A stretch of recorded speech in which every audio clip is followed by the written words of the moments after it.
I have an important announcement, guys. Unfortunately, Pat has been relocated to parts unknown. He is in witness protection after the past couple of weeks with Ronald Jones, and I just want you guys. I will be playing Laviska Shenault in GPPs this week.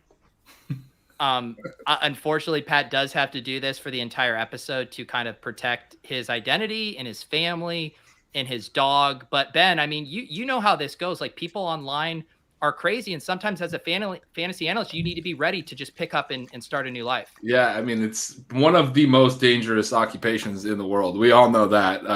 We've seen it on countless lists of most hazardous occupations.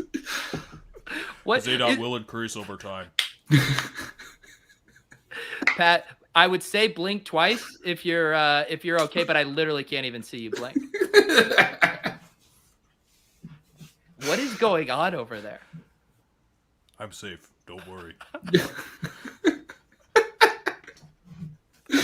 I don't even like. How can your camera be that bad? I don't know what's going on. Hang on.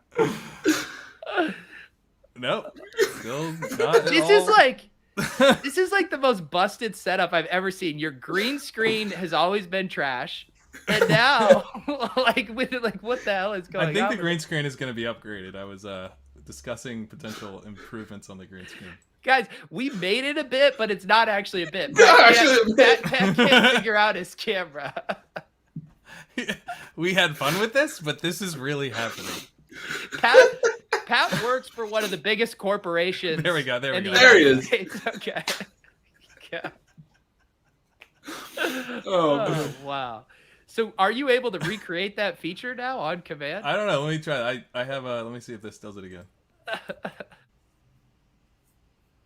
Let me see if I lose. If I go over here. No, I feel like that was lightning in a bottle that we captured. That was lightning in a bottle. I'm glad we went live because I was going to try to fix it and we just decided to have some fun with it. All right, now that we've got that sorted out, Gretch, how's the week treating you? You've just emerged from a lab of writing and podcasting coming out on the other side. You feel like you got a good feel for the NFL landscape right now? I do. I feel good. Did a couple pods with Sean today. Did a guest spot with Justin Boone of The Score. Those went well. Excited to talk. Also, tired at this point. Fourth show of the day after writing signals the last 2 days. So on beer number 2, we'll see how many I can down in the next hour. What about you, Pat? How are you doing? Yeah, I'm coming off. Just did the FTN preview show for an hour and a half. So also like you, Pete, normally, and we're all doing a bunch of pods. Yeah. Today. So I'm coming off the Swolecast, so I'm feeling incredibly prepared to talk about the slate. So what was the topics of the Swolecast today? Great Swolecast this week. Kitchen is so excited to play Henry and Cup. It's gonna be very fun. It's a very fun week. I mean, you guys gave him a lot of crap for taking his Derrick Henry victory lap, but well deserved. Victory lap from Kitchen. He did what he claims was a impromptu poem about the Titans. Impromptu about that. that he clearly wrote like for an hour last night. Can you imagine? Being David Kitchen and just being so on Derrick Henry, and it's. It's got to feel so good that he could just victory. It's like the victory lap that never ends. It's his only victory lap, but he gets to take it every year. Multiple times a year. Imagine us, like, we hitched our wagon to Laviska Shenault, and we get to take like one victory lap every 18 months. I had someone point out in my mentions of stealing signals that he was seeing some bias in my analysis of Laviska Shenault, and I haven't got a chance to reply to it yet. But like, what's that Dan Le Batard show thing where it's like, dumb and he should shut up? that Dan Le Batard thing is like, you don't get the show or whatever from the Le Batard show. Like, you don't get the column, obviously. Like that's what stealing signals is. Sorry, it's just Laviska hype and AJ Brown hype and DJ Moore hype. Like, come on. Yeah. What was your line? You said Derrick Henry was having you question everything you thought you knew in the world. Yeah, existential crisis, broke my brain. Well, I used a few of those phrases. Derrick Henry is tough because now he's getting targets, and also like he should be getting targets. Like, you're using this guy so much, like you should be targeting him, trying to get him downhill in space. Like, that makes a lot of sense, and so it's not clear that they should stop doing they shouldn't stop doing this. They should keep doing it. But if they keep doing it, it's gonna make for a tough year. So what is your? I mean, I read it, but let's just say it, Ben. Signal or noise? Derrick Henry, catching 4+ balls a game the rest of the season. I believe I finished by saying, please don't listen to me about anything regarding this player for your own success and sanity. Was that how I finished it? Something like that.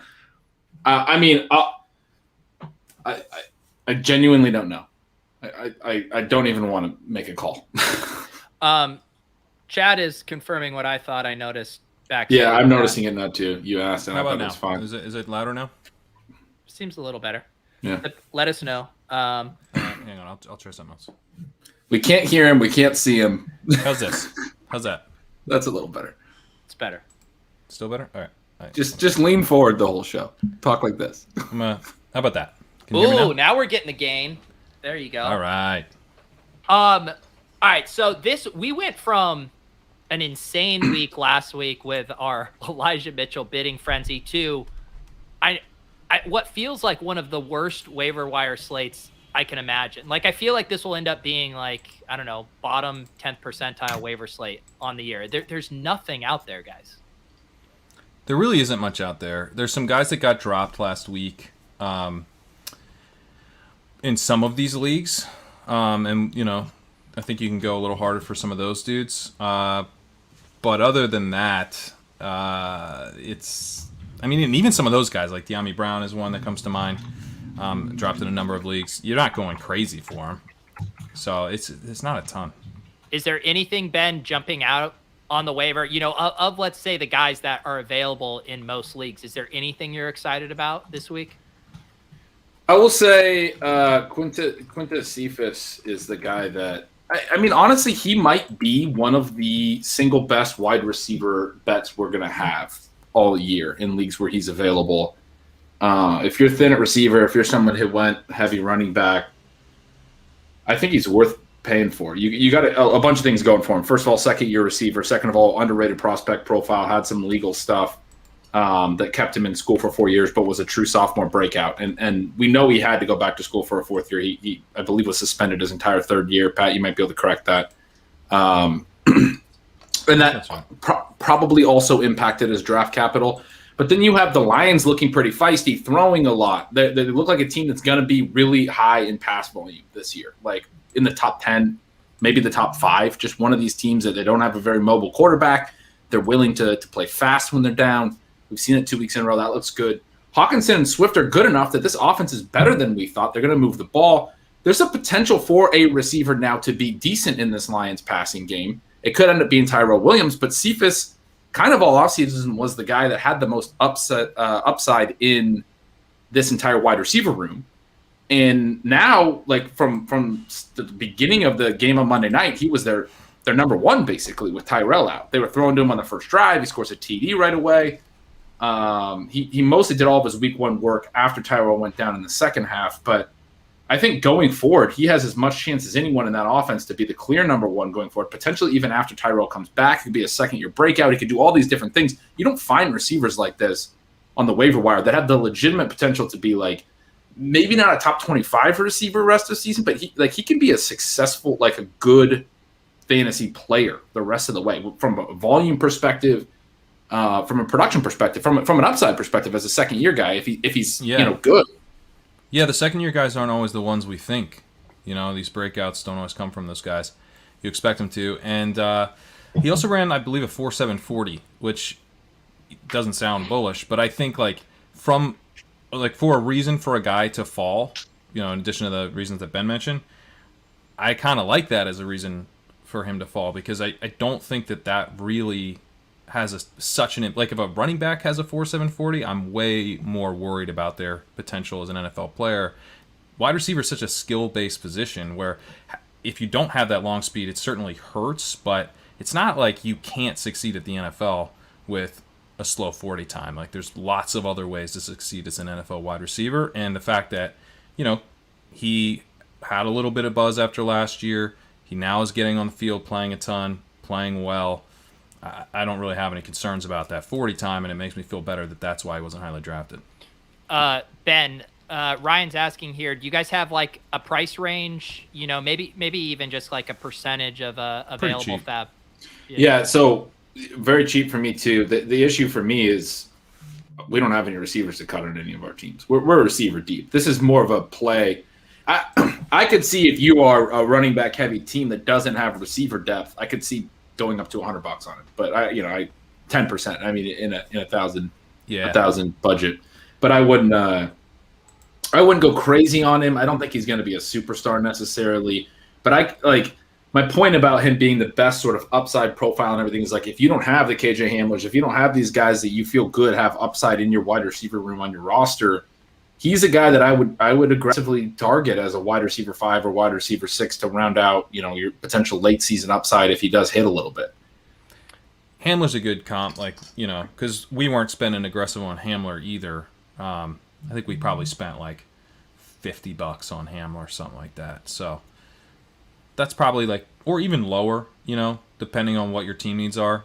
I don't think he's the type of guy you have to get on your rosters no matter your situation, right. But I think I have some like $11 bids on him. Some of the leagues I'm with Sean put in $1 bids on him.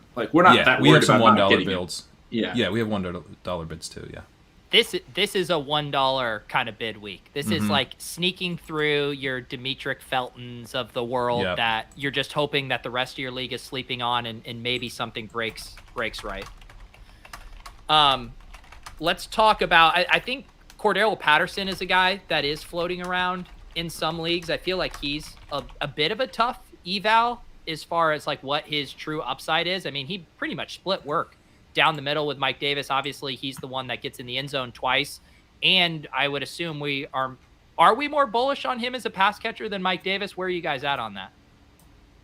Patterson? Yeah. No, I'm not. He ran way fewer routes. Davis actually caught more passes. Both had 7 high-value touches, which means the Falcons had 14 as a team. That's high. Typically, teams will have the best teams in the league will average 11. So even if Atlanta's up there at the end of the day, they're not going to be having 14 every week. I think Patterson's receiving was a little inflated this week. He only ran 32% routes, I believe it was. Davis was close to double that. I mean, I don't have all the numbers right in front of me. I think but that's right. Yeah. I like Patterson. It's tough that when it all came together this week, it was certainly inflated. His high value touches and his production was inflated. Yeah, I can pull the routes number up, but which makes him that was pricier. kind of my take too. Was that I think Patterson's going to hurt Davis, and he's definitely interesting. But the tough thing with Patterson is that doesn't really have contingent value. If Davis were to go down, we don't believe that Cordarrelle Patterson's going to take over this backfield. They'd have Gallman or someone else who'd come in and play. Now Patterson's value would go up. He'd see, I think, a higher percentage of the receiving work than he is now. But to Ben's point, Davis ran around on 54% of dropbacks, and Patterson was at 32% last week. Just to play a little bit of devil's advocate on that, I mean, wouldn't you agree, though, that Patterson's role right now is pretty different than we ever would have envisioned? Yes. We would have said his role was capped to something less than what this is. Yeah. Where I don't know if I would want to fully rule out that Arthur Smith is just crazy enough. I know when Pat said that just now, I thought, Yeah. I definitely didn't think he'd be running I formation snaps in the first halves of games. What is going on? Yeah, good point. Maybe we should just stop trying to figure out what Arthur Smith's doing. Yeah, and I agree with you too. I do think the most likely thing is his role wouldn't change, but I guess I'm just not fully ruling it out of the range of outcomes that he could just be a bell cow back if Mike Davis got hurt. Yeah, that's totally fair. By the way, Pete, I'm going through some of the bids on our teams. Okay. Because one of them we didn't have a drop set, and I'm in our slow and in piss boys right now. If you want to tackle some others. Okay, I set slow. Maybe refresh that. I did no waivers today, so I'm doing them too. This is everybody's just gonna watch us sit here and do waivers on our own. I like what you did on Piss Boys. That's nice. We're gonna try to have this conversation and actually, I might take Cephas up on that one a little bit. Go for it. Or do we yeah, really need the running back? Actually, no, it's okay. Yeah, and we can talk about some of our team situations, although I will say, on the whole, fellas, we are off to some slow starts. A lot of red, some 0-2s, some 1-2s. I mean, part of that is kind of by design in that our teams are always built to get stronger as the season goes on, but you always hope for a fast start, and it is a little discouraging. It's discouraging because we're scrambling already, and you expect to be scrambling on some of these teams, but we're scrambling on a higher percentage of the teams than we want to be. We're employing primarily a strategy that gets stronger as the season goes on, and I will say we've gotten pretty lucky with the teams where we do have early running backs. Now, they've not all hit the way we want, but health has been good, knock on wood. I don't think none of these teams strike me as oh my god, what are we gonna do? Although Davis, I believe, did send that to us regarding ship taking, so that might be the one in the worst shape. Although not coincidentally, that's the one where we have the worst wide receiver situation, I think, by far. So Davis, a couple of the ones that we're doing together, though, we just kind of got unlucky. Like the Cranking Purple team has 318 points. It's in around 500th overall. It's good, and it's 0-2. The Chasing Stolen Bananas that we have with Sean, 281 points. Not amazing, but solid. 140 a game, and that's 0-2. I heard you and Sean talking about that team too, and it is it's jacked up everywhere except we have that tight end issue where we have Mike Gesicki as our best tight end on that roster, which is hurting right now when, as you guys pointed out, a lot of our other tight end targets that we were going for have been off to pretty good starts. Correct. Mm-hmm. I want to add Jack Doyle, but I couldn't convince Sean today. Speaking of tight ends, where are we at right now? And again, I read signals, and I know you're not ready to pour any dirt on his grave, Gretch, but where are you guys at on Kittle's usage so far, and how concerned we should be? I'm not concerned. Zero concern. Yeah, 88% routes last week has always been a really high targets per route run guy. You referenced reading signals. That's what I wrote. Week 1, he stayed in the block a lot.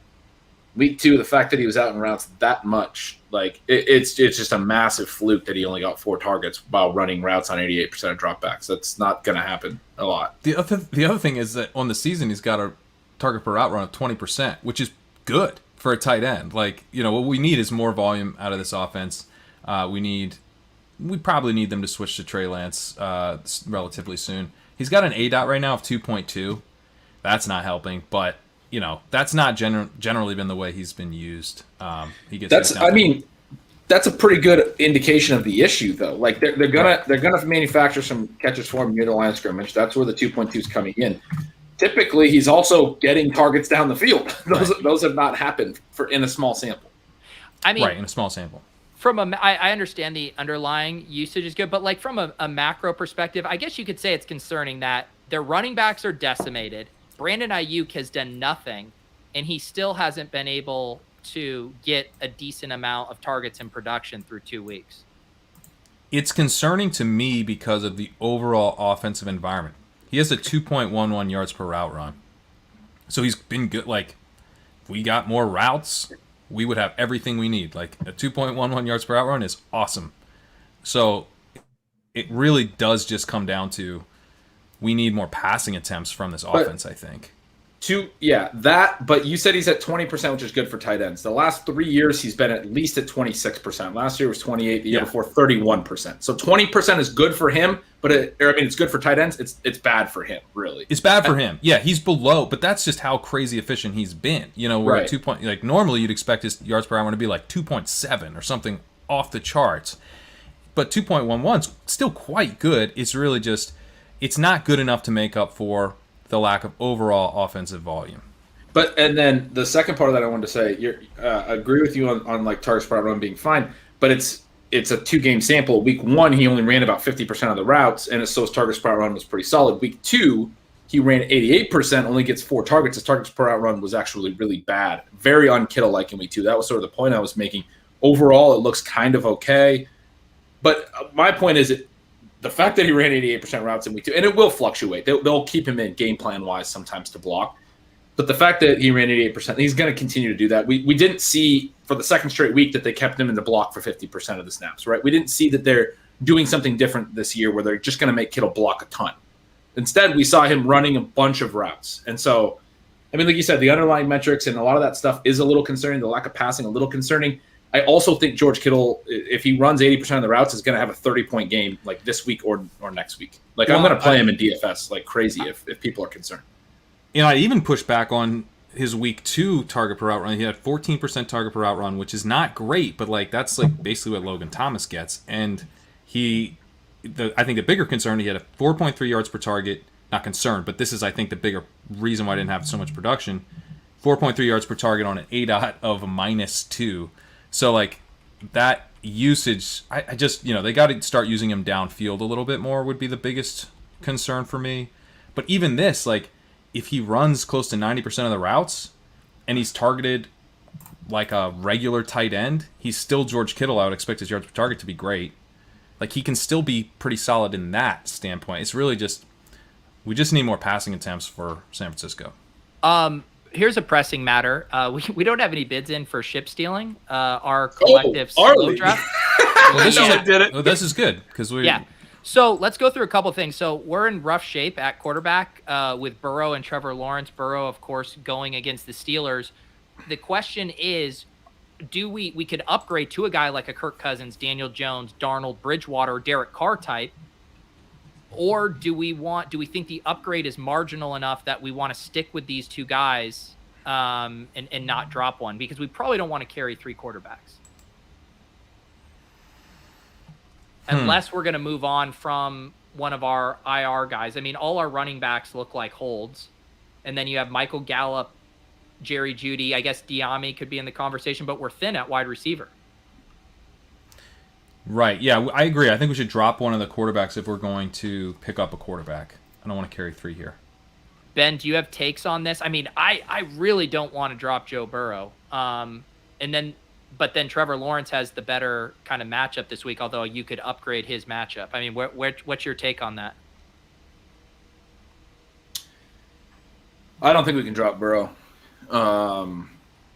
I wasn't hearing the 3 quarterback thing because I was too busy reading Ryan's comment about 2 weeks ago. He was calling Croft the top 8 tight end, and now I just want him off my bench as fast as possible. I thought he was doing my voice there because that's exactly how I feel. But anyway, no. What were you saying about disaster? Where does a third quarterback come into play here? We could drop Damian Williams on this team. We could, yeah. The third quarterback comes into play that both Lawrence and Burrow are not projecting well as quarterback plays this week, and there are quarterbacks, I think, with more upside and better spots. Kirk Cousins against Seattle, Daniel Jones against Atlanta, Sam Darnold Thursday night versus the Texans, Teddy Bridgewater against the Jets, and Derek Carr, who looks awesome against Miami. I think all of those guys would be up. Yeah, Carr looks like a great pickup. I mean, you guys, who do you guys like more long term, Lawrence or Burrow? Burrow. I still prefer Burrow, yeah. Yeah, then, I mean, shouldn't we cut Lawrence and pick up like Carr and play him and stash Burrow? I'm fine with that. Do you think, Pat? That's my initial thought, but anyway, sorry. I'm just trying to wonder: are there any thoughts where it haunts us, like dropping Lawrence? Like, does that come back to haunt us ever? I guess it could if like he starts running more, but he's not really running that much. That's the thing that's been such a bummer. Is like. But I guess it could haunt us in the sense that, like, we could just start him this week. You know what I mean? Like, he's actually in a pretty bad spot. Yeah. Yeah, he's in a pretty good spot. So, like, we don't necessarily even need to do this. I guess that's like if he goes off this week and then it's like, oh, Lawrence has life. Well, Derek Carr is like interesting. They're top 5 in pass rate over expected. He's actually been pretty damn efficient so far. Been good. Yeah, he's been good. He's actually throwing deep some. Like, it's all been I'm good. actually like excited to play him as opposed to like trying to push Lawrence in. And I mean, there's no reason why Carr couldn't just be better than Lawrence the rest of the year, basically, is the way I'm looking. I agree with you. So how about this? How about we try to get a cheap bid in for Carr for Lawrence, and then if we miss out, then we're just fine standing pat with Lawrence this week. I'm good with that. Perfect. Okay.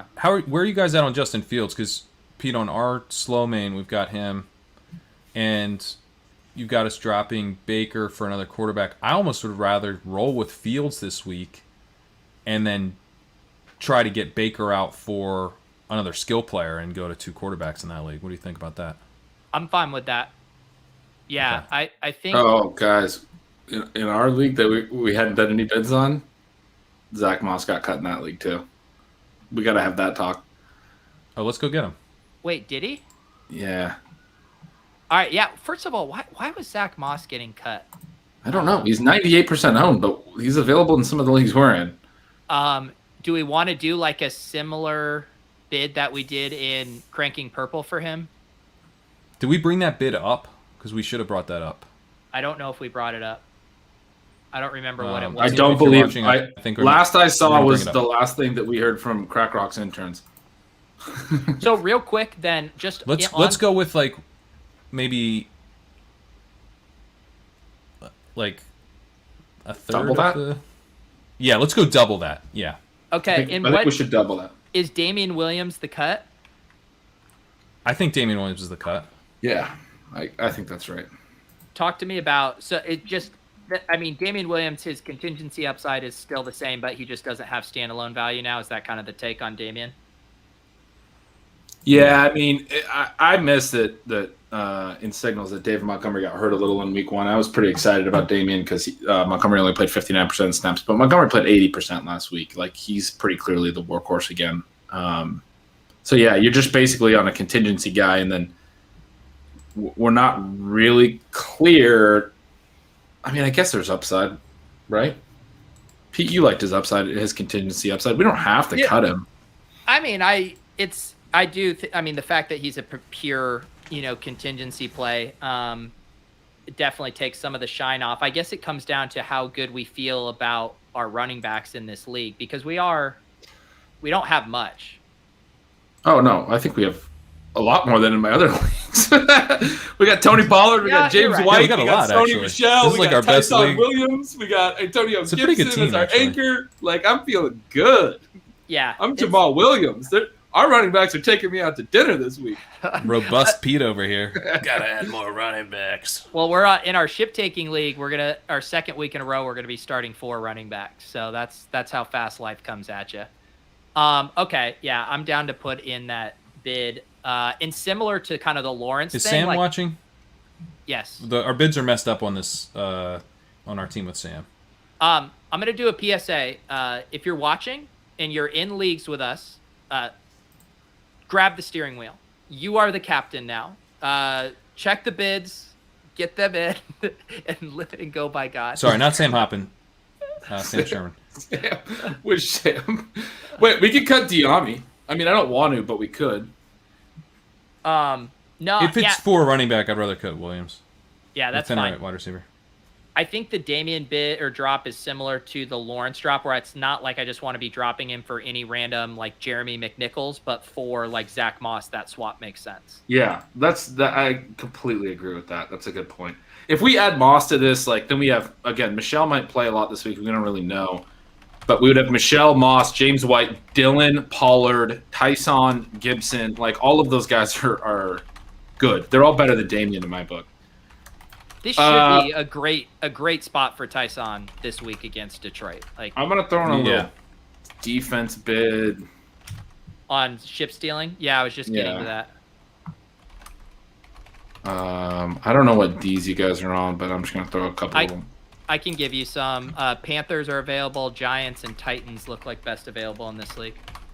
Do you not like the Raiders against Miami at home against Brissett? I don't mind them. I'm just pulling up Paulson's ranks and just Titans are available. Good. Okay.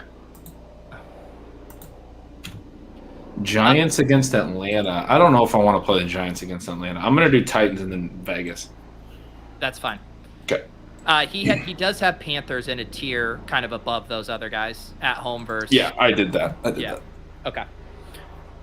Yeah, I mean Lawrence. I mean this was your defensive pick all offseason. You got to ride with them.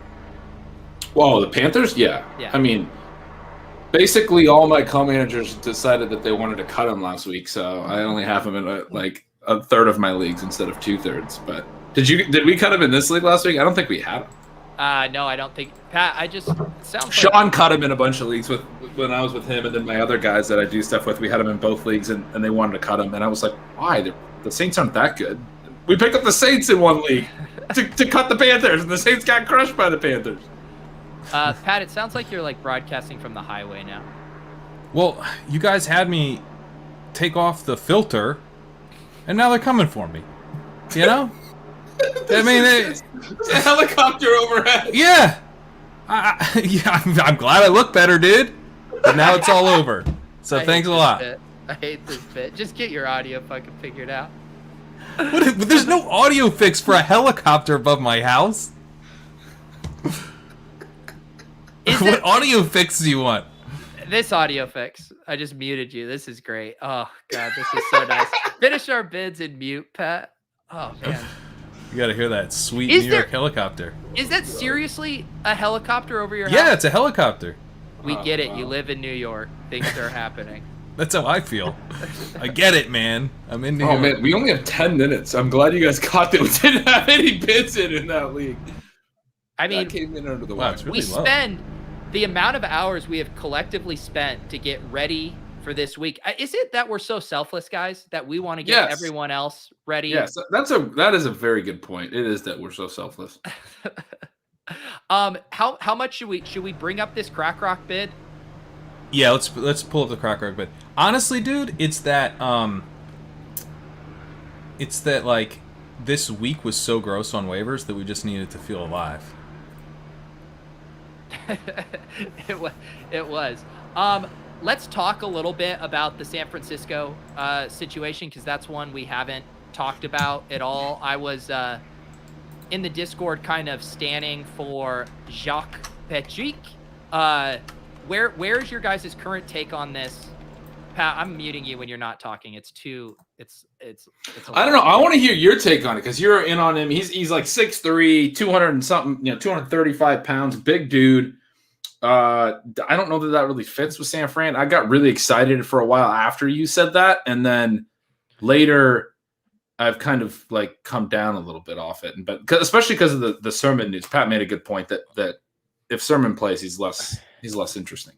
He is, but my thesis on Jacques Patrick is less about like his talent. He's big. He was fine in the XFL, decent in the preseason, and just more again, like we know that this offense can support two running backs, and he could literally be one of those two running backs, and the other could be a special teamer, who was just cut by the Ravens or whatever. So that was just interesting to me because we've seen the big back types in Kyle Shanahan's offense just come in and get goal line carries and be able to take advantage of holes opening up. I guess what's the latest on Sermon? Is it bullish on Sermon that he's going to be back from concussion?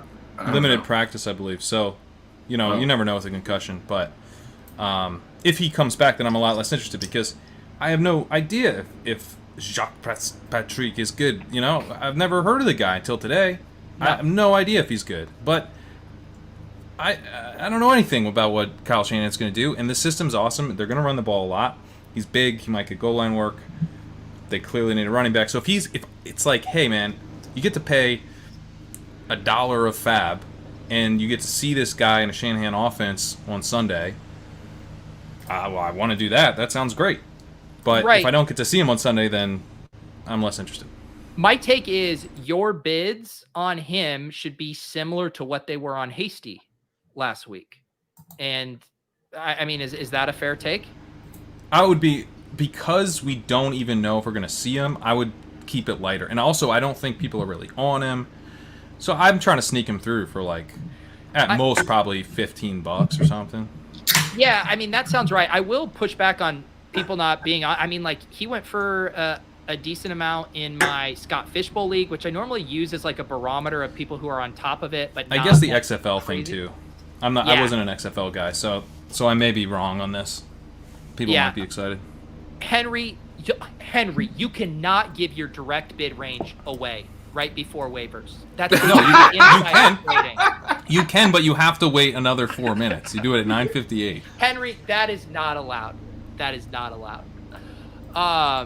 That's our versatility on the show. Do we get our waiver bids in? No. Do we show range? in our accents that we're able to do, yes. So, Jacques Patrick, somewhere in the, I don't know, 19 to 29, whatever you want. It does not matter. What the hell was that? At some points, that was like good, and at some points, it was not good. I can't do that. It went in and out. It went in and out. It was what some all my points. impressions do. Wait, we have Jacques over Cordarrelle in one league. Where do we land on that? That's crack rock. Do we want to Do flip whatever that? you want. Do whatever the hell you want. Pick up whoever you want. I mean, who do you prefer, Pete? Jacques or Cordarrelle? Cordarrelle. Yeah. Yeah, I think that's easy, right? Yeah. Oh, we got Hefty. We got Hefty in Cranking Purple, by the way. Just so you guys know. We got who? We got a little Hefty with our big bid. Yeah, but do we want a second, like, just decent-sized bid on Cordarrelle, like, in case? No? So in this league, Do we need 4 tight ends still? Do we need mean, Dalton Schultz? We don't need Dalton Schultz in this league. We have Everett, Komet, and Fant. I mean, the team's called Cranking Purple. It's more of a brand play. Okay, that's a good point. I gotta get logged in. Sorry. Do you guys like Patrick more than Felton, or were you guys on those two guys? Yeah, I prefer Jacques Patrick to this Dimitri Felton I've never heard of. Felton didn't play any snaps in the backfield. It was all in line and slot. It was 3 snaps, 2 touches. He had a long touchdown. Oh no, Sam. Oh no. Please don't. No. Peyton Barber's a no-go. He's a workhorse, dude. Why do we need Peyton Barber when we already have Ronald Jones on our rosters? That's especially bad since he split time with Peyton Barber 2 years ago, and it was the bane of my existence. Are there any other teams we need to get last-second bids in? Is my bid for Zack Moss and Cranking Purple, was that too aggressive? I thought that's what we were looking at. No, that's fine with me. But we were talking about not doubling that bid, but doubling the bid on ship stealing. I did do that too. I have those bids now, so pretty similar.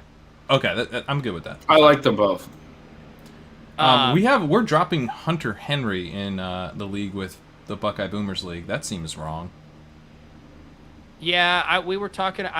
I saw that in our group chat. I didn't get a chance to respond to that. Give the quick take on Hunter Henry. I actually am not familiar with what his usage was last week. Routes were up. Go ahead. No, just routes were up. Johnny's were down. That's all I had. Okay. His routes were up to like 80%, and Johnny's were down to like 55 or something. Something in there. Yeah, he's running around on 66% of dropbacks over the course of the season, 15% target per out run. I think we just combine these bids and don't drop Hunter Henry. He jumped from 58% in week 1 to 78% in week 2. Johnny went from 48 down to 42. So he was, I mean, the increase was, I mean, he ran around on over 75% of dropbacks. That's big for a tight end. Yeah, I don't know if, I don't know if he's going to continue to be good or anything, but. And I assume the thesis too is that, like, I mean, he missed most of the preseason working back from that injury too. You got to imagine he's getting caught up to speed a bit. Right, and he's more limited, which works in his favor for fantasy in the sense that Jonnu is a better multi-dimensional tight end that Belichick's going to want to use as a blocker and those types of things, and that's sort of what we're seeing in the routes. That Henry's going to get to be out and route more. So we want that more, even though Jonnu's probably the better player. Yeah. This is. Am I crazy, or is Trenton Cannon not the guy to own in San Francisco? I mean, that's why I was more excited about Jacques Patrick than Trenton Cannon. I mean, to me, the only thing that can pour cold water on it is if both Eli Mitchell and Trey Sermon are active this week, then he's just dust. But if one of those guys doesn't suit up, I mean, I expect Patrick to be next in line for carries.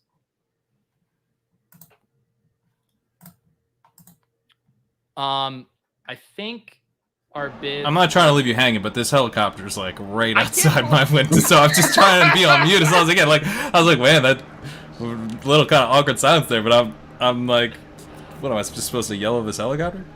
I mean, this is wild. Like, just get it together, Brooklyn. I mean, is there like a manhunt going on in your neighborhood? Yeah, I told you, dude. It's for me. I hate this bit. Just make the helicopter go away. Thank you, Dave. 2-minute warning. We're down to 1 minute. 1 minute, and then sweet freedom from this stress. I've already given up. I've already released. The sweet release is here. How do we so last year, Pat and I, after the train wreck week 1 waiver, we set up a standing 30-minute call on Wednesday afternoons to run through, do a first pass on our bids. Maybe we should bring that back. I've been doing that with the other guys I do a team with all last year and so far this year, but I'm busier on Wednesday this year, so I can do that. Not loving it, but it is good for you. I'd be down to try to fit it in. We'll figure it out. We'll get our shit together. We can call you when you're on the treadmill like we do with Davis. Once some of these teams are 0-3, I bet that'll get our shit in gear. Oh yeah. No name. This is what we love. This is what we do. The start sits. It's DJ Moore, no name. Anyway, we love T. Higgins, but how is it not DJ Moore? It's DJ Moore. It's DJ Moore. It's everything we wanted. DJ Moore. Yeah. There's no player I'd rather have on a team right now. That's a ridiculous statement, but I'm tweeting. Ben Gretsch says DJ Moore's is 101. What I'm trying to say is sweet engagement. What I'm trying to say is when I'm looking at rosters right now, I'm like, did I have DJ Moore on this roster? That determines whether I can actually be excited about the team or not. Because I'm that convinced he's going to be the player to have this year. Yeah, he's gonna be such a smash. It's beautiful. It's a beautiful thing. It's beautiful. The guy deserves the role that he's getting, and then he got the role. It all happened. It's happened the way it's supposed to happen. It's happening like it's supposed to. And Darnold looks solid too. Darnold looks solid. The thing with Moore is that he can do so much after the catch. We talk about this all the time, but I just talked about this on Stealing Bananas this week. I'm just going to make the exact same point. But last year, one of his biggest plays was actually on a low A-dot pass. It was on a quick out against New Orleans. He turned it up the sideline and went 60 yards for a TD. And I was sitting there going, do that fucking more. And then they didn't do it anymore. But the one time they tried it, it worked. I'm not saying he's going to necessarily break 60-yard TDs of 50 yards of yak, but it won't surprise me. I honestly think he could be like young Odell Beckham, where it's he can't keep taking slants to the house, and he's doing it a lot. Because Moore is that good. He's very explosive. He's got this little wiggle. He had a couple slants last week with defenders on him, and he's gaining 5 extra yards when he's he shouldn't have been able to do that. But also he had that on week 1. He had the play along the sideline where he caught the ball. He's sort of turning. He's spinning as he's catching the ball. So he has his one foot, and then he pivots all the way around and taps his other foot as he goes out of bounds. And he just does it that's a thing people do. Yeah, it's just super easy. He's like a freaking ballerina. Debo is the similar guy to Moore with the ball in hand stuff. And we've seen Debo do this over the first couple of weeks. He housed that one. I think it was kind of a nice little runway. But Jimmy G has been better because Debo's wide open. And then every time he throws a Debo's running to more open space. You know what I mean? How much yak does he have through 2 weeks? Debo's got to have a ton. That's the stuff that I expect Moore to be doing soon. Here's another one. This is a fun one. Antonio Brown or Tyler Boyd? Tyler Boyd for me. Is that crazy? Antonio Brown's probably not going to play this week. And Boyd. Isn't Boyd's snaps just way better than Antonio Brown's? Isn't Antonio Brown in a secondary snap share kind of role? He's running around 63% of dropbacks. So Boyd is quite a bit higher than that. I'll play devil's advocate here and take Antonio Brown. This offense is extremely pass heavy. They're pass heavy in every type of situation. They're pass heavy on 3rd and 3 plus. They're pass heavy on 2nd and 7. Everything you can bucket into, they're pass heavy. They're just dominating through the air. Brady can go to whoever he wants. He's probably going to miss this week, but it's not even guaranteed that he does. And there's not that many situations where a guy has legitimate contingent value, but at a wide receiver position, but Antonio Brown certainly qualifies. Boyd, I guess, would as well, but he's such a clear slot receiver that I don't know if he would see a ton of an increase. But if Evans were to miss 2 or 3 games, Brown could be an absolute smash. If he was getting if he's getting 89, 90% of the routes, he gets targeted at a really high rate, and he gets targeted deep. So I would. I probably actually would take Brown just for the upside. Where Boyd's ADOT is not really going to get it done. I don't think with it split three ways, and where the offense is not really where we need it to be in terms of pass rate. And Ben, what I gotta ask you, were you convinced by that? I mean, there were some peacock Pat stats in there. He started throwing out all these like buckets, and I was convinced that was a nice NBC polished argument. I don't know. I just part of why there's a reason. Thanks, man. We're still, no, Pat. I mean, when you become a fantasy analyst, you got to be able to argue both sides, even when you don't actually believe what you're saying. I actually think I would take Brown, though. I said devil's advocate because I didn't want to be the boomer who said Brown, but I think I actually would take Brown. Yeah, and I think, first of all, I mean, he's not going to play this week, right? Well, we don't know. I mean, he can. Yeah. It could have been a false positive, the test, because he is vaccinated. So if he gets 2 negative tests, then he can play. But the point I just wanted to bring up, there's a reason we're not cutting Joe Burrow, and it's because we expect the passing volume in this offense to get more effective as the season goes along. 57 passes through 2 games is not going to be sustainable. Yeah, so it's too low. And I guess I agree. They both have great contingent value when there's an injury to one of the other wide receivers in that offense. Like, they're going to step into an extremely nice role. So I get that. And I get that the Bucs are more pass heavy right now, but if Antonio Brown's, routes run is going to stay at this level all season, and Tyler Boyd's is going to be at a higher level, and the piece of the passing pie is going to get bigger throughout the season with the Bengals. That's your path. Yeah. That's the path. Yeah. Yeah, which I think can pay off, but there's kind of like that thing where Godwin misses 3 games, and then you definitely wanted Brown. You know what I mean? Like, it's not like you need the guys to miss a big stretch of time. It's just that the upside is so high in this offense if it condenses a little bit that you only need a little bit. The helicopter, is that? Yeah, I feel like I'm listening to a show, like an episode of Cops right now. I heard a siren. I'm making boomer takes so they don't arrest me. And I also think, too... I like Antonio Brown now. He's great. He's been great for years. He's undervalued. I should have slammed him in all my drafts. When you... Antonio Brown is also, when he's running that lower amount of routes, he's way more boom bust too. Where, yes, is he going to have the spike week games? For sure. But he's a much harder start, where I think Boyd is going to give you a higher floor. And then if the pass volume increases, then the ceiling can lag along and match it. Yeah, I'm with you on that. Let's see here. Did we talk about Fields? Did we get into that?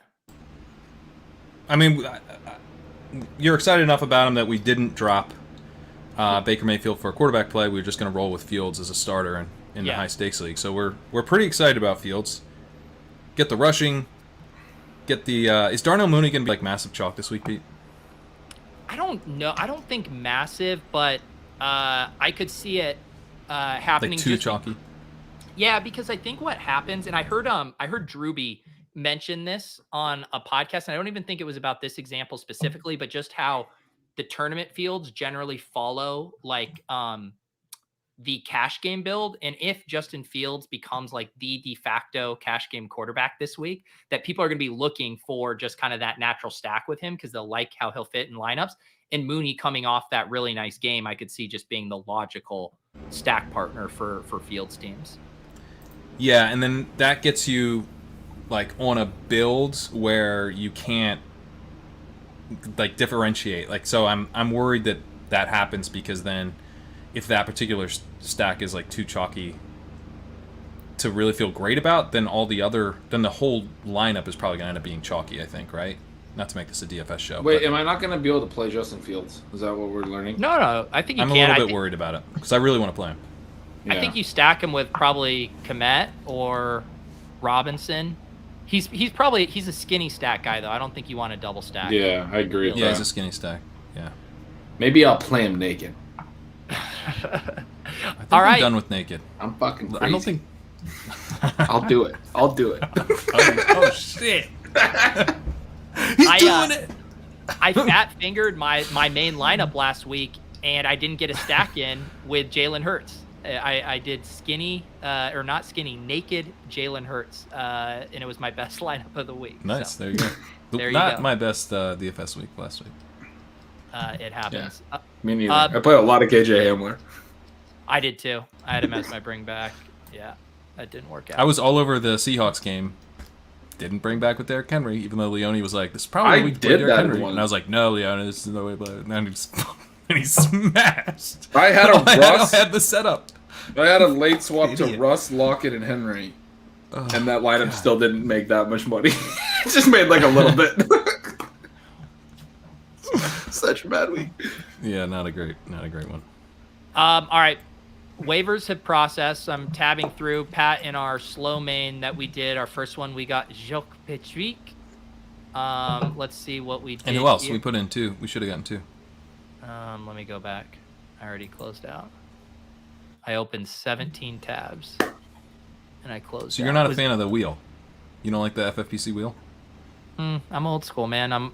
I get into the boomer mindset when I get over to this website. We got Quintus Cephas. Yes. Right. And what team? Am I on that team? our slow. I'll go over to. Your guys is slow or R3 slow? No, in our slow we got.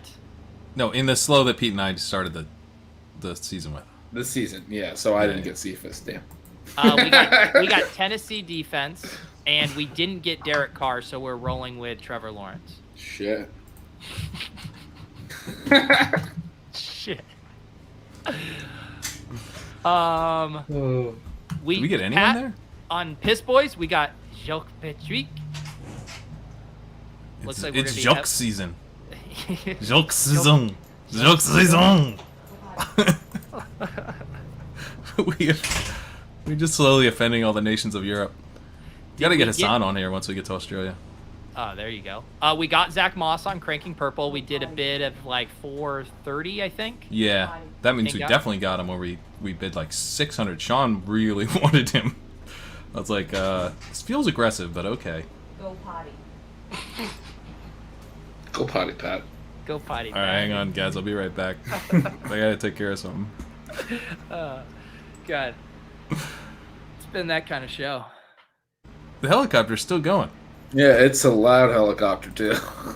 Dude, I gotta pull up our team with Davis. This team is absurd. In like not a great way. Look at this team. So we have 4 running backs starting, and then our bench is now all wide receivers, including no. Which team is this? Sorry, is this the right team? Oh, I need to refresh on this one. We got Demarcus Robinson now. Pat, we have 1, 2, 3, Demarcus 4, Robinson. 5, Why was 6, he even on the bid list? Oh, because Davis Davis did him. Davis bid for Demarcus Robinson. What are you guys doing? What is it? Letting Davis do the bids. What do you mean?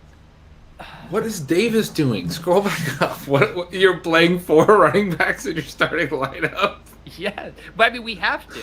I mean, we could part- play You're no fan rostering if we 10 receivers drafted and you're him. not even flexing receivers. This is the most ridiculous thing I've ever seen in my life. Who the fuck is claiming Demarcus Robinson? Davis fucking Maddox. Davis Maddock. Davis Maddock got. We didn't double check his bid. deranged. You have 10 receivers and you're flexing running backs. Davis bid on defenses and didn't drop the KC defense. It's like he presumably knows because he that- wanted me to pick No. another skill player to drop. It's like he knows that receivers are important, but he's also just a kind of a closet boomer, so he needs to have the running backs in the lineup. It's just... We ended up. This is the most boomer FFPC starting lineup I've ever seen It's in the my life. worst. I hate it. There should never be yellow in the freaking flex there. But it's. I mean, who are you starting over Elijah? Side Mitchell? note: why is wide receiver green on this page and running back yellow? Yeah, I don't know why actually. Some bullshit. What? You just shut the fuck up, guys. Demarcus Robinson's still running a lot of routes. Never know with Mahomes, dude. He can just uncork a bomb to him, and then who's gonna be laughing at that? You want to talk about contingent value? You want to talk about contingent value? Contingent value is Demarcus Robinson. He gets to catch pass from Patrick Mahomes. If Mecole Hardman goes down, he's gonna smash. Davis, I thought Mecole Hardman was your boy that? No, dude, I like to hedge my bets. I got a bunch of Mecole Hardman on drafters, and now I'm trying to get my DeMarcus Robinson exposure on FFPC. He said he's using our main event team to hedge his drafters portfolio. Yeah. God damn it. Exactly right. I had to get me calling drafters because you got to stack. You got to stack on drafters. Sorry, guys. God damn I just it. don't give a fuck about fantasy football ever since I started minting NFT projects with the bros. Slip, bro. I hate that team. Oh my god. Any other bids that we got that are worth? I'm still so uncomfortable that you have 8 receivers on your bench and 2 running backs in flex. Like it's making my skin crawl. We don't feel great about it, Ben. It's not ideal.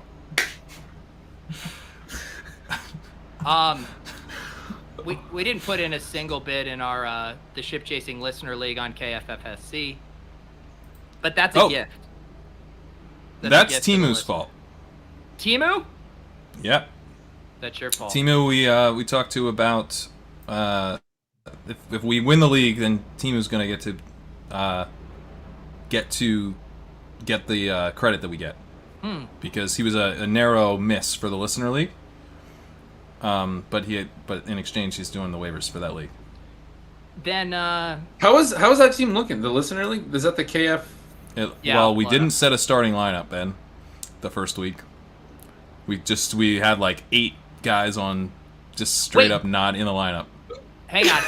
We have 2 KFFC teams. Maybe Timu did put the bid in on. Sorry, it was the main event that we didn't put any bids in. Oh, apologies to Timu then. It's apologies my to apologies, Timu. Thank you for put in putting the bids. bids What's that in. one? Is that the Penta one? Yes, Hassan's supposed to do that one. No, that's totally on Hassan. but those bids haven't And he's in here processed yet. in the mentions. Oh, they don't process till midnight. All right, Wow. Hassan, what are you doing? Now we owe everyone apologies. We owe everyone an apology. I'm sorry, Timu. I'm sorry, Hassan. Even Davis. I'll apologize to Davis. No, Davis. Come on, the Marcus Robinson. What are you doing? I mean, at least make it Pringle, bro. Pringle's probably on a roster. Oh my goodness. I'm trying to go through here, seeing if anything else interesting happened. Are any of our KFFC teams good? I haven't even thought of them in weeks. I don't have. Again, I don't have we the did not login. set a lineup in the actual listener league. We did not set a lineup. That team was good, and we didn't set a lineup. That's the one where we because We it just went took a big so old yellow. loss. We took a couple actually pretty good running backs in the middle rounds. So which one is this, Pete? This is the Penta on KFFSC. We're 1-1. Okay. This is where we were forced. We took Javonte Williams, Damian Harris. I mean, this team's fine. We got ahead of the Patterson hype. We have Michael Pittman on a team. I did not know I had exposure to him. Hassan, I forget which one it was, but Hassan made an amazing bid on one of the teams. I forget. Should we see our which. transaction history? Those receivers Hassan, you're in are the dope. Hassan, let us know what amazing bid you did. I forget what it is off the top of my head. He got Cordarrelle Patterson before he got him last week or something, or Devonta Freeman or one of these guys. I think was it Devonta Freeman? I think it was Cordarrelle Patterson. Yeah, Oh yeah, our kicker missed week 1. Patterson bids on both teams. I love it. beautiful. The Freeman bid wouldn't have been a good thing. Also, shout out to Devin McIntyre, who another Rotoviz buddy of the show, who wrote the KJ Osborne article. Oh yeah, Curve on that. KJ He Osborne. wrote that before the year. Yeah, Wow, I impressive. think he wrote that. Was it last year? Yeah, I think it was more when he was as a prospect, right? Yeah. I missed that one. Okay. Yeah. Yeah, he looks good. Will you pull up the listener league team that's now dead? I just want to look at it. Yeah. I don't remember who's on it. Well, that's the team. It was a weird build. We ended up with Miles Sanders and James Robinson. Well, in we didn't take seventh and CH eighth in round. round 5 or something hilarious, which But then was we- honestly a good pick. We took Sanders in 7 and James Robinson 8. And who did we take in 9? We got 3 good running backs. Yeah, because the entire league said they weren't taking him. Right. Oh, who's our other running back? Oh, he's in flex? No. Oh, I guess we only have 2 good running backs. Yeah, it was just 2. We Oh, this abandoned team's it. actually pretty sweet. It's a Yeah, plus. like we still Good. had. Are we 1-1? Did we win last week? Yeah. Nice. We're gonna come back from not setting a lineup in week 1 and win. Are people tagging Davis? People must be great. telling Davis he fucked up our That's waivers. great. We're getting snitch tagged. We were just Talking making fun of crap the about Demarcus Davis. Robinson ad. Demarcus We- Robinson ad. Hold that roster back up so we can do this again because Davis is now watching. I mean, Davis, you have 10 receivers on this team. Your bench has 8 receivers. You have 2 running backs in flex. Why did you add Demarcus Robinson to a team with 9? This makes my skin crawl. You have so many receivers on your bench. You have yellow in the flex. What is happening with this? What do we roster? do, Ben? Do we start Will Fuller? We can't start Will This Fuller. looks with like a Jacoby boomer Brissett. team. It's driving me nuts. Yeah, I would start Fuller. I guess. I guess With if your receivers Brissett at suck. quarterback?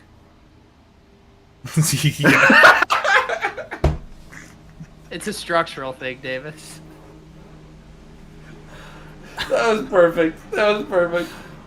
Will you read that in the Davis voice? I can't, not with him watching. I think it's like the Eric Beinford voice. What exactly does Demarcus Robinson do for this team? Well, Davis's counter that we have yellow in the flex, so why would we add another running back? Of like we're trying to load our bench with wide receivers and hope one pops. I think is correct. I think actually we should have added a wide receiver. I just kind of think it's fun. Like Demarcus Robinson just doesn't feel Isn't the like one he's to, that guy. to add. What? Yeah. Everyone, And he's a chief. I mean, when we add Demarcus Robinson, also Davis was the plan. What was the plan with the defense? Because you didn't have a drop, and then I started to overthink it that you didn't want to drop the Kansas City Chiefs defense, and you wanted us to drop a skill player instead. But then I just dropped the Kansas City Chiefs defense. So I hope you weren't trying to stash them. You guys actually have 4 good running backs in hindsight. I would play Fuller. I don't know over who though. Over Williams probably. dude. Tyson's gonna smash this week. This is the week, dudes. This is the By the week. way, we talked about undervalued tight ends and all that. I'm still in on Mark Andrews, man. He's running a ton of routes. I think this could be a good week. For him. Oh, for sure. Yeah, Anthony, this is still true. It was a great team when we drafted it, and then we got punched in the mouth. This is the best managed team I've drafted. Oh, It was- yeah. It's You guys gonna had a fun structural team. That was the Chase Edmonds argument. Yeah. No fan argument. Yeah. Yeah, That was a good one. Yeah, yeah. And where are we at on that now? Davis is tilting. Chase Evans actually been a pretty good pick. This is Um, good. We've got Davis on top. It's all right. It's fine, Davis. It's okay. I We're was just wrong. having a little fun, Davis. It's was fine. wrong. It's fine. It's just fine. it's just funny that it ended up being Demarcus Robinson that we added. That's all. I never want to look at the team, but it's fine. Is fine. this It's chat much- dumber than usual? Now he's going at the chat.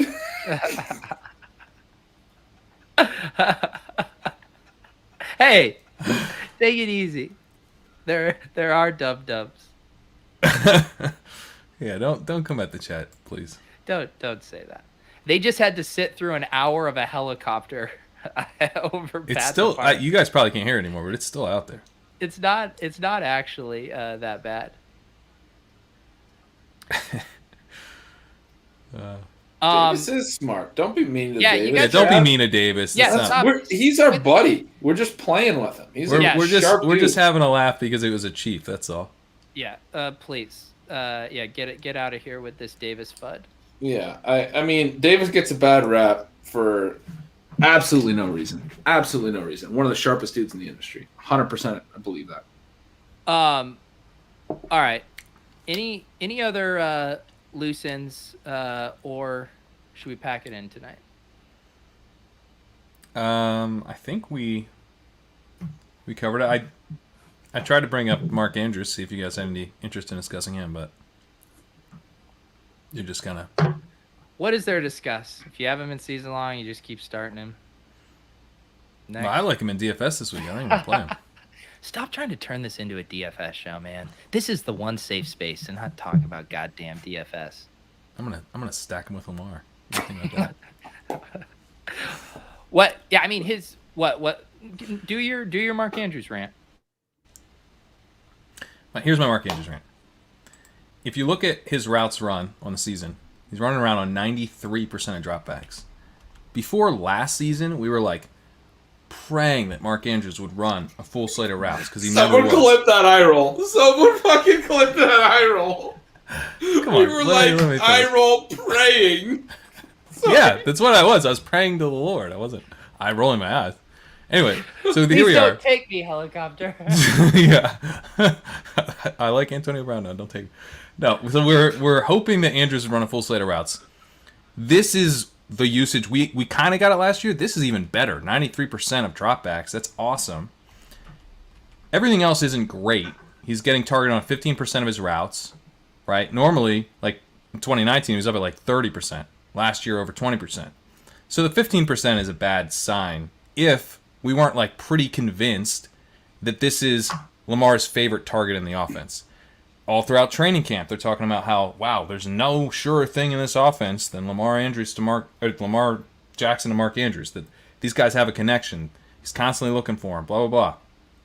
I'm not worried at all that he hasn't gotten the high targets through 2 games. I think that's like certainly if it continued over a longer stretch, we'd wonder if maybe something had shifted in the offense. But especially for DFS purposes, where you can kind of go against the crowd a little bit, I'm pretty excited about Mark Andrews running all these routes. His yards per target's been fine. It's really just that he needs to get more targets. And I don't know. Lamar's constantly looking for this guy. At least he has over the last 2 seasons. So I think no concerns with Mark Andrews. And actually pretty bullish with the underlying route volume. But I wanted to get your guys' take on that. Oh, I'm way higher on Andrews right now than I was in draft season. No, I thought you were going to say I'm higher on Andrews than you. Oh, I'm way higher on you. That would have been a really good burn. Oh, I'm way higher on him than you. Oh, You're that like was low a on cute him, dude. spiel, but I fucking love him way more. Nice work, but Um, yeah, no, I agree with Pat completely. So we're going to do what we always do here to wrap up the show. We build a lineup here on Ship Chasing the DFS program. We are going to start with Ben Gretsch here. Who would you like to put in this lineup, Ben? See, this is a good burn, man. What you do is you do. I would like to take DeMarcus Robinson. He's not on the. Or is he on the slate? Yeah. No, I'm just kidding. I'm kidding. I mean, Do you want to Alright. build a lineup? I'll take. Let's build a we're lineup. Let's build a building. lineup. That's our listeners demand it. Can I go Lamar Jackson to Mark Andrews?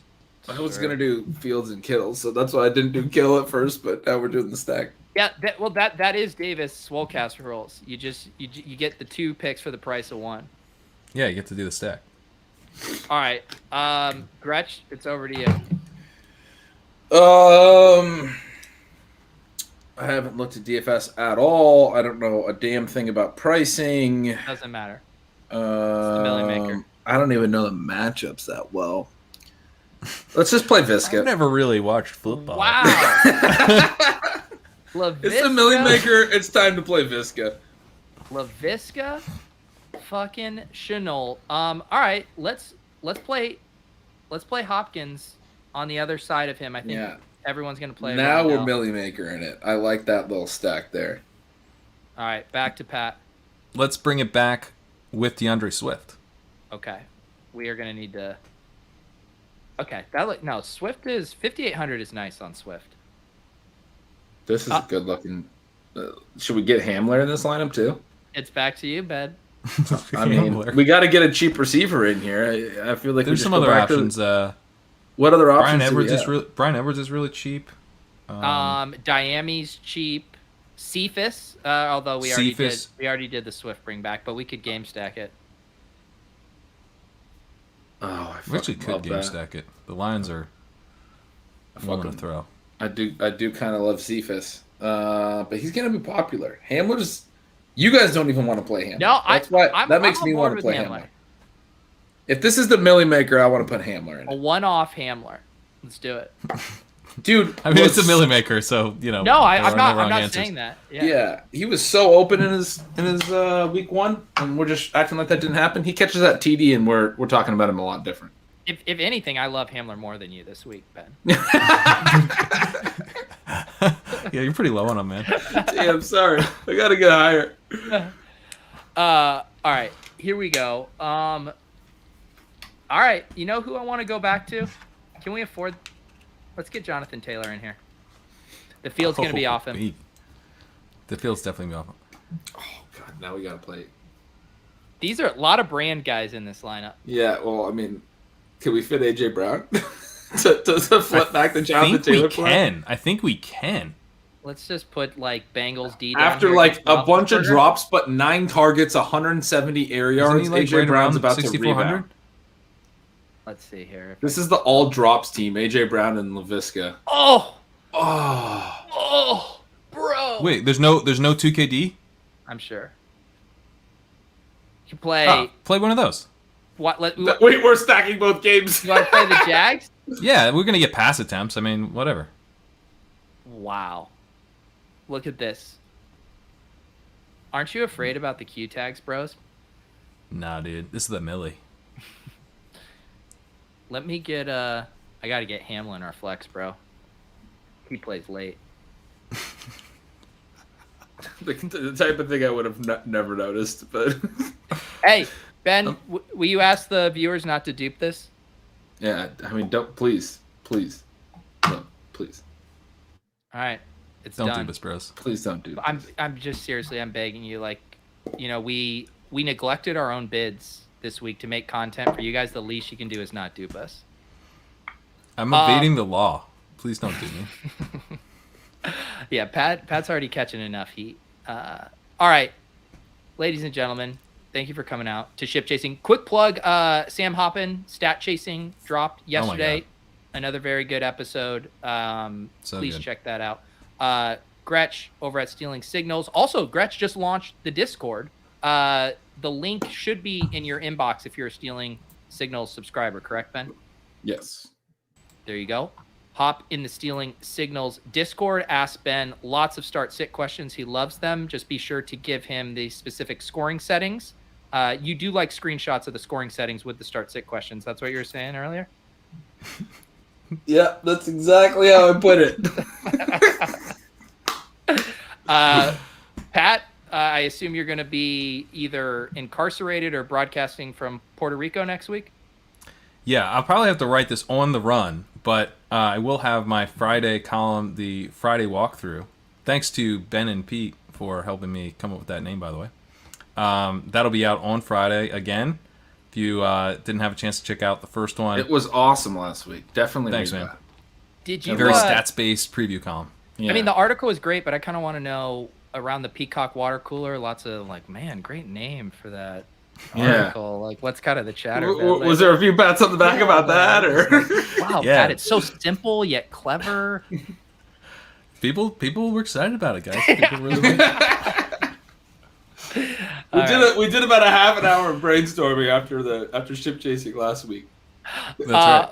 Yes. So again, thank you to Sam for doing great work on Sip Chasing. Thank you to Eric, our social media maven, and everyone at Big Ship Chasing in the Discord and the crew getting together tonight for the waivers. We will see you guys next week. Good luck in week 3.